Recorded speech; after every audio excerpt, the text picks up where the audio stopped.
तो नमस्कार दोस्तों, आज यहाँ मैं बात करने वाला हूँ एनसीएफ 2005 के बारे में, जो सीटेट की परीक्षा के हिसाब से बहुत ही महत्वपूर्ण टॉपिक है, जहाँ से कई सारे प्रश्न आपको सीटेट की परीक्षा में देखने को मिलते हैं। तो चलिए मैं आपके लिए कुछ बेहतरीन से प्रश्न यहाँ कराने वाला हूँ। तो पहला प्रश्न है कि राष्ट्रीय संचालन समिति के अध्यक्ष थे professor Yashpal, professor Krishna Kumar, professor Arvind Kumar या इनमें से कोई नहीं। तो ऑप्शन ए आंसर होगा, प्रोफेसर यशपाल की एनसीएफ 2005 में महत्वपूर्ण भूमिका थी। नेक्स्ट प्रश्न है कि एनसीएफ 2005 के अनुसार एक शिक्षक की भूमिका होनी चाहिए, अनुमोदक, सुविधादाता, आधिकारिक, तानाशाह। तो इसका आंसर वी होगा कि शिक्षक एक सुविधादाता होता है, ये एनसीएफ 2005 कहता है। तीसरा प्रश्न है कि राष्ट्रीय पाठ्यचर्या की रूपरेखा 2005 का एक उद्धरण निम्न में से किससे हुआ है? सभ्यता और प्रगति, गीतांजलि, गोदान, विज्ञान एवं तकनीक। तो सभी जानते हैं कि इसका आंसर सभ्यता एवं प्रगति होगा, जो कि रविन्द्रनाथ टैगोर जी का है। नेक्स्ट प्रश्न है कि राष्ट्रीय पाठ्यचर्या की रूपरेखा के दिशा निर्देश के अंतर्गत आता है ज्ञान को स्कूल के बाहरी जीवन से जोड़ना, पढ़ाई रटन प्रणाली से मुक्त हो, परीक्षा को अपेक्षाकृत सरल, उपरोक्त सभी। तो इसका ऑप्शन डी सही होगा। इन सभी की बात की गई है एनसीएफ 2005 में। नेक्स्ट प्रश्न है कि राष्ट्रीय पाठ्यचर्या की रूपरेखा 2005 के मार्गदर्शक सिद्धांतों के विषय में सत्य कथन है। पाठ्यचर्या पाठ्यपुस्तक केंद्रित होनी चाहिए, अधिगम प्रक्रिया के अंतर्गत ना समझ आने वाली अवधारणाओं को रखना चाहिए, स्कूल में प्राप्त ज्ञान को बाहरी जीवन से जोड़ना चाहिए। तो ऑप्शन सी सही होगा। नेक्स्ट प्रश्न है कि एनसीएफ 2005 के अनुसार सीखना एक ज्ञान के निर्माण की प्रक्रिया है, ज्ञान अवरुद्ध करने की प्रक्रिया है, सीखना व्यक्ति विकास को प्रभावित करता है, उपरोक्त में से कोई नहीं। तो ये एक ज्ञान के निर्माण की प्रक्रिया है।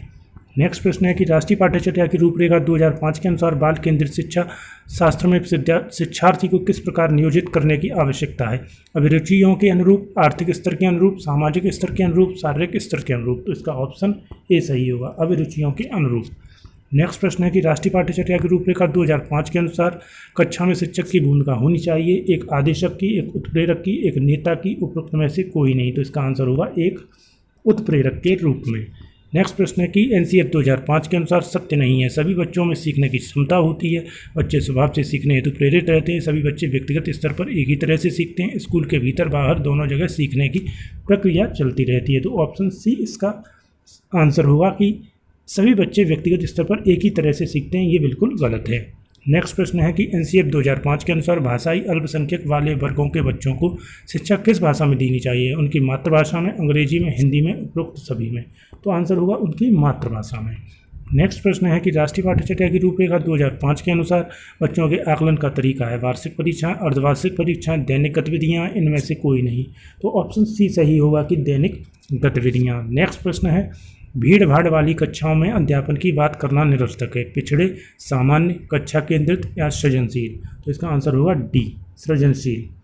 नेक्स्ट प्रश्न देख लेते हैं, यदि बच्चे असफल होते हैं तो वो भी दर्शाते हैं स्कूल की असफलता को, अपनी असफलता को, समाज की असफलता को, परिवार की असफलता को। तो इसका आंसर होगा स्कूल की असफलता को। यदि बच्चे असफल भी होते हैं तो भी स्कूल की ही असफलता उसमें मानी जाएगी, ये एनसीएफ 2005 में कहा जाता है।